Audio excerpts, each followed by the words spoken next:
আসসালামু আলাইকুম। এখন যে অঙ্কটি করব এটি নবম দশম শ্রেণীর যে সূচক ৪.১ এর ২০ নাম্বার অঙ্কটি এবং এই সূচকের সবথেকে বেশি গুরুত্বপূর্ণ অঙ্ক এই ২০ নাম্বার অঙ্কটি, যা বরিশাল বোর্ড ২০১৬ সালে বিগত সালে এসেছিল। এই অঙ্কটি খুবই গুরুত্বপূর্ণ অঙ্ক। তো এই অঙ্কটিতে যেখানে 2 আছে সেখানে পরীক্ষাতে 3 দিতে পারে। এবং যেখানে 3 আছে সেখানে 4 দিতে পারে। যেমন এই অঙ্কটি হচ্ছে আপনার যে এই যে 2 পাওয়ার x প্লাস 2 পাওয়ার 1 মাইনাস x ইকুয়াল 3, এটা হচ্ছে আপনার অঙ্ক। যেমন এখানে 2, এখানে 2, এখানে 3। বোর্ড পরীক্ষায় আপনাকে এখানে 3, এখানে 3, এখানে 4 এভাবে করে আপনাকে দিতে পারে। তো চলেন অঙ্কটি করা যাক। তো এই অঙ্কটি মূলত x এর মান বের করতে হবে। তো প্রথমে যে কাজটি করতে হবে সেটি হচ্ছে আপনার এই প্রথমে 2 পাওয়ার x 2 পাওয়ার x প্লাস করতে প্লাস। এখন এই 2 পাওয়ার কিন্তু দুইজন আছে, তো আমরা এটাকে একটু ভেঙে লিখব। মানে 2 পাওয়ার 1 লিখবো একবার সূত্র অনুসারে 2 পাওয়ার 1 লিখবো একবার, কিন্তু আবার 2 পাওয়ার মাইনাস x লিখবো একবার। এভাবে করে লিখতে পারে। তো আমাদের যে সূত্র সেটা আমরা ডান পাশে লেখার চেষ্টা করি। তো খেয়াল করেন a পাওয়ার m গুণ a পাওয়ার n। তো আমরা এটাকে লিখি a পাওয়ার m যোগ n।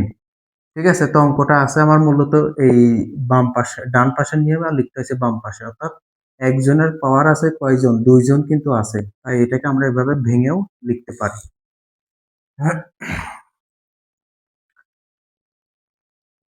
এখন যে কাজটি করতে হবে সেই কাজটি আপনাকে 2 পাওয়ার x করতে x প্লাস করতে প্লাস, এই 2 পাওয়ার 1, 1 টা লেখার দরকার নাই, শুধু আমরা 2 লিখতে পারি। আর এই যে 2 পাওয়ার মাইনাস এক্স, এই অংশটাকে আগে লিখতে হবে 1 ডিভাইডেড 2। কি লিখতে হবে? সূত্র অনুসারে। সূত্রটা কি?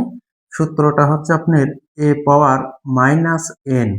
যদি এরকম থাকে তাহলে আগে 1 বাই a লিখবেন, আর এই যে n এটা এর পাওয়ার হবে। তার মানে অঙ্কটা আছে এই নিয়ম আর হবে ডান পাশের নিয়মে। ঠিক আছে? তো এই যে 2 পাওয়ার মাইনাস এক্স, এটা 1 ডিভাইডেড 2 লিখবো। লেখার পরে এই এক্সটা আবার এই 2 পাওয়ার হিসেবে বসবে। আচ্ছা, এই সমান চিহ্ন ডান পাশে 3 দিতে দিতে হবে। 3 করতে 3 বা 2 পাওয়ার এক্স প্লাস এই 2 টা গুণ হয়ে উপরে যাবে। ঠিক আছে? এই 2 টা উপরে যাবে আর নিচে 2 পাওয়ার এক্স। 2 পাওয়ার এক্স সমান কত? 3। বা এই 2 পাওয়ার এক্স এখানে হচ্ছে আপনাকে a লিখতে হবে। এই যে 2 পাওয়ার এক্স এখানে আপনাকে a লিখতে হবে। তো a লেখার কারণটা কি? তো আমরা এখানে লিখবো যে ধরি। আমরা এখানে লিখবো যে কি? ডান পাশে লিখবো ধরি। কি? ধরি কি? যে 2 পাওয়ার x এটা সমান আমরা কি ধরি? a ধরি। এখন আশা করি এই বিষয়টা বুঝতে পারছেন। অর্থাৎ যেখানে 2 পাওয়ার x সেখানে আমরা কি লিখবো? a লিখবো। তো এরপরে যে বিষয়টি করতে হবে, এই এটা হচ্ছে আপনার কি? লসাগু। এখন এই এর নিচে কিছু নাই, মানে একটা 1 আছে। তাহলে 1 দিয়ে যদি একে ভাগ করেন তাহলে a হয়, আর এই a আর এই a যদি গুণ করেন তাহলে কি হয়? a স্কয়ার হয়। প্লাস করতে প্লাস। a ভাগ করলে 1 হয়। 1 এর সাথে 2 গুণ করলে কত হয়? 2 হয়। সমান 3 করতে 3। তো a স্কয়ার প্লাস কত? 2 সমান এটা ভাগে আছে। তাহলে 3 এর সাথে যদি গুণ করেন তাহলে কত হয়? 3a বা a স্কয়ার, এটার আগে যোগ চিহ্ন আছে, তাহলে এটা ডান পাশে এসে কি চিহ্ন হলো? মাইনাস। প্লাস 2 প্লাস 2 সমান, এখন এই অংশতে কিছু নেই মানে কি আছে? 0। তো আমরা এখন কি পেলাম? a square minus 3a plus 2 equal 0।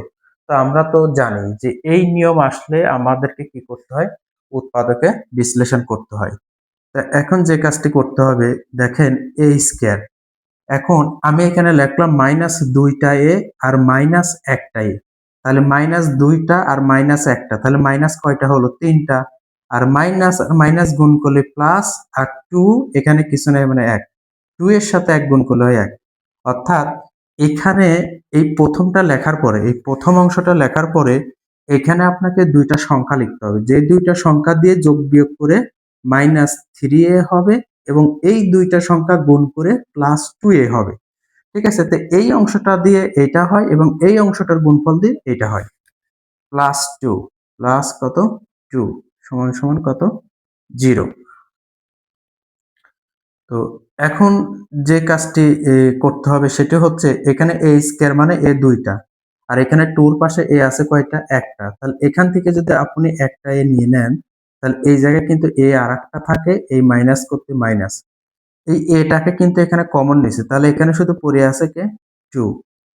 এখন এই মাইনাসটা কমন নিতে হবে। এখন a আর 2 এর ভিতরে কোনো কিছু মিল নাই, কিছু কমন যাচ্ছে না, মানে কত যাচ্ছে 1। তাহলে এই a কর্তৃ a, এই মাইনাস আর এই প্লাস এ মাইনাস, এই 2 কর্তৃ 2 সমান কত 0। অর্থাৎ এই এখান থেকে এই দুইজন ব্যক্তিকে কমন নেওয়ার পরে যে অংশটা পাবে সেম এই পাশেও কিন্তু সেটাই হতে হবে। তো আমরা একটু ডান পাশে করার চেষ্টা করি অঙ্কটা। তো এখন দেখেন a -2 a -2 এটা কি যায় কমন যায়, এটা কি যায় কমন যায় a মাইনাস কত 2। দেখেন এখান থেকে যদি এই অংশটা আপনি উঠায় নেন তাহলে কিন্তু এখানে শুধু a পড়ে থাকে, এই যে সেই a। আর এখান থেকে যদি এই অংশটা আপনি যদি তুলে নেন তাহলে এখানে থাকে -1, -1 সমান সমান কি 0। ঠিক আছে, তো এরপরে যে কাজটি করতে হবে হয় আর অথবা দিয়ে করব, তাহলে হয় তো আমরা জানি যে দুইটা রাশির গুণফল সমান, যদি 0 হয় তাহলে প্রত্যেকটা সমান 0 হয়, অর্থাৎ a -2 সমান কি লিখব 0, a -2 সমান কত 0, বা a করতে a, এই 2 এর আগে মাইনাস ডান পাশে গেলে কি হয় প্লাস। এখন এর মান কত, a সমান ধরেছিলাম আছে 2 পাওয়ার x, তাহলে এর জায়গায় লিখব 2 পাওয়ার x, এর জায়গায় লিখব কি 2 পাওয়ার x সমান এই 2 করতে 2। এখন এই 2 র আবার মাথার উপরে কিছু নাই মানেই মনে মনে কি আছে 1 আছে। ঠিক আছে, কারণ আমাকে x এর মান বের করতে হবে। তো খেয়াল করেন এখানে যে এই ভিত্তি 2 একই জিনিস না, তাহলে এটা চলে যাবে সূত্র অনুসারে, তাহলে x সমান 1, তাহলে x সমান কত 1, এটা হচ্ছে সূত্র অনুসারে। তাহলে আমরা একটা x এর মান পেয়ে গেছি এবং আরেকটা পাবো আমরা। এখন লিখবো হচ্ছে অথবা, অথবা এই ব্যক্তিটা সমান 0, তাহলে a -1 সমান কত 0। তো 1 এর আগে মাইনাস, তাহলে ডান পাশে গেলে কি হলো প্লাস।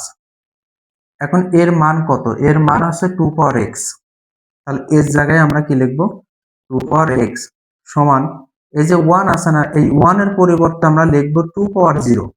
2 পাওয়ার 0 মানেই কত আবার 1। ঠিক আছে, তো আমরা 2 পাওয়ার 0 কেন লিখবো, কারণ এখানে ভিত্তি 2 আছে, তাহলে এখানেও ভিত্তি 2 হইতে হবে। ঠিক আছে, তো 2 পাওয়ার 0 মানেই 1, তাহলে এই দেখেন ভিত্তি 2, তাহলে x ইকুয়াল কত 0, তাহলে x এর মানটা আমরা এখানে কত পেয়ে গেলাম 0।